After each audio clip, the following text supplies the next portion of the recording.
what I came to do. Hi, Godless Engineer here, and tonight I wanted to talk to you guys about a conversation I had with my dad on the phone just before Christmas. And President Obama said in 2009 that we are not a Christian nation. He was absolutely dead flat wrong. What? What the fuck? According to a Gallup survey, 77% of the American people identify themselves as Christians. 77%. You got about half identify as Protestants, about 25% identify as Catholics, another 2% identify as Mormons or some other alternative to Christianity, but within the kind of Abrahamic family of faith traditions. And only 5%, catch this, only 5% of the American people who classify themselves as religious are not Christians. 5%. So this is, in fact, a Christian nation, and that's what Gallup says. So President Obama was just flat wrong. Do not let him lie to you.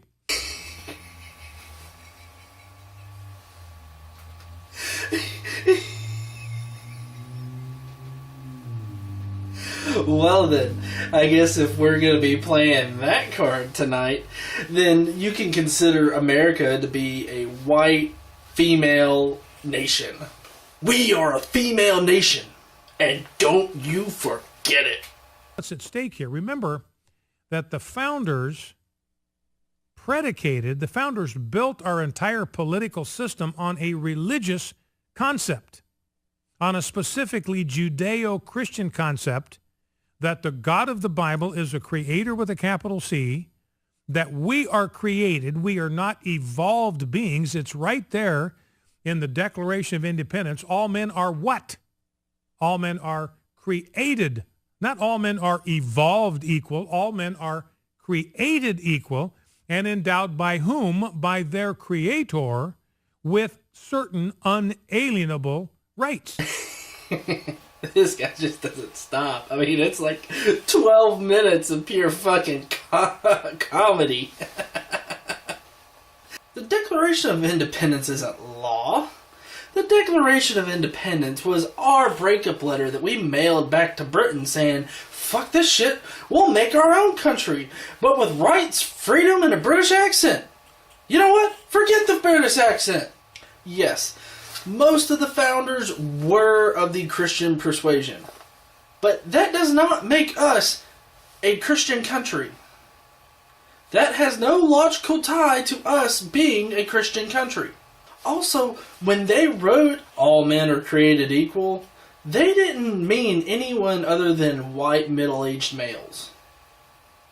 I mean, this is really evident because, for one thing, they had to pass an extra amendment, the 13th Amendment, almost 100 years later in order to emancipate the slaves. They had to go to extra effort to specify in our Constitution that you should not purchase another person.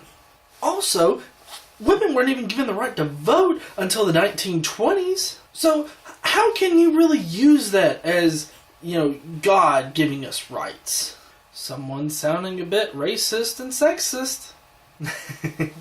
Now, continue to tell me about how people that accept the fact of evolution shouldn't hold public office. Our founders obviously believed in a creator. They believed that the universe was created.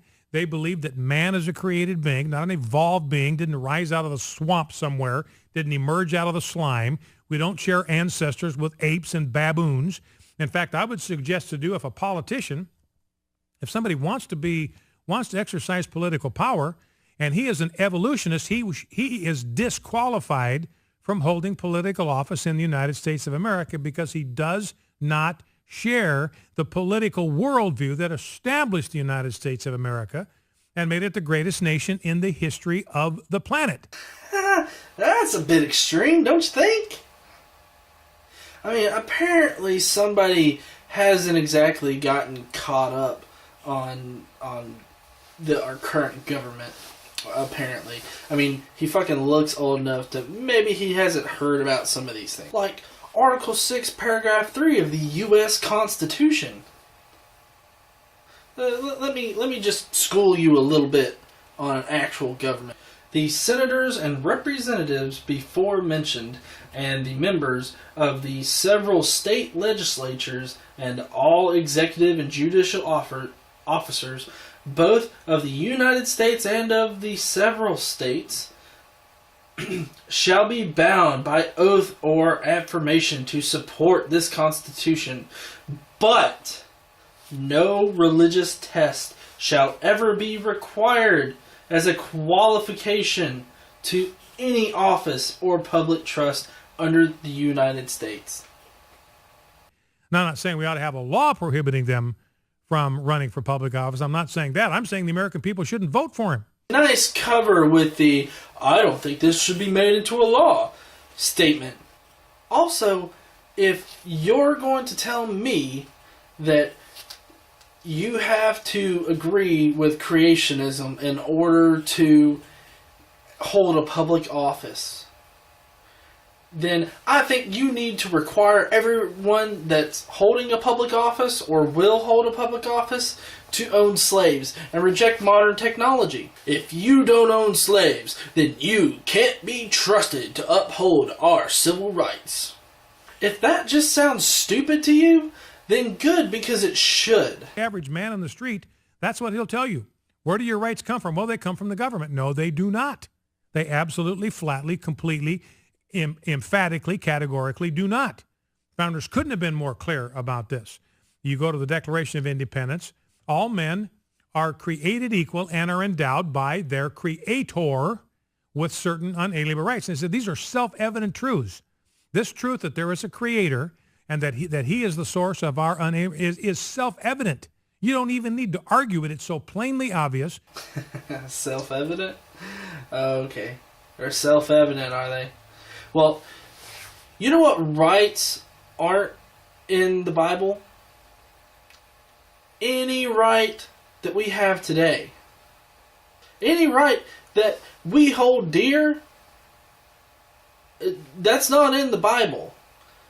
Right to free speech is not in the Bible. Right to think for yourself is not in the Bible. The Bible actually states that you don't need to think for yourself.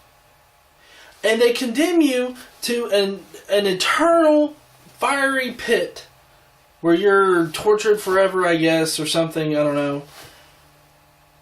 And that it condemns you to that for not thinking like them. That's thought crime. If God gave us these rights, then why do we have to protect them?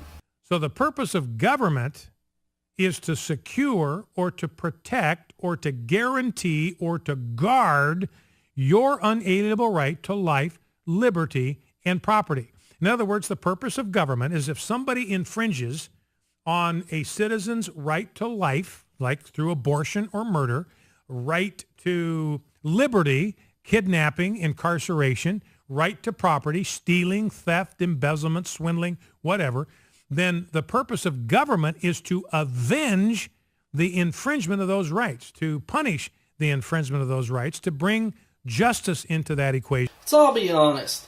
The government allows you to have rights. This is evident because there are many governments across the world that give their citizens or allow their citizens a whole lot less rights than America does. And the government can change its mind any time about any certain right. Look at abortion. Roe v. Wade. I mean, the government can change its mind and affect what rights you have. Nobody has the moral authority to deprive us of these rights. Why? Because they are a gift to us from the Creator. That's where they come from. And because God has given them to us, no government, no individual, no human agency, no human authority has the moral, ethical, or legal right to deprive us of those rights. They don't have the authority to do it because they're a gift from God. And nobody has the moral authority to take them away. And that's why we broke from the Crown of England, because the Crown was infringing on those rights to life, to liberty and to property.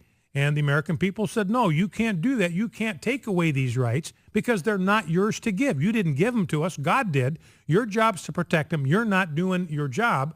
And therefore, we're going to separate from you and establish a better form of government that will, in fact, secure and protect these rights. They do it all the time. Where the fuck do you think you live? No taxation without representation. That was the mutually agreed upon slogan leading up to the American Revolution. And it summarized all of their grievances with Britain. They were pissed because they weren't getting properly represented in the government. That in turn caused them, a lot of restrictions and taxes and whatnot to be placed upon them. And the population at the time was actually split into thirds about the revolution in general.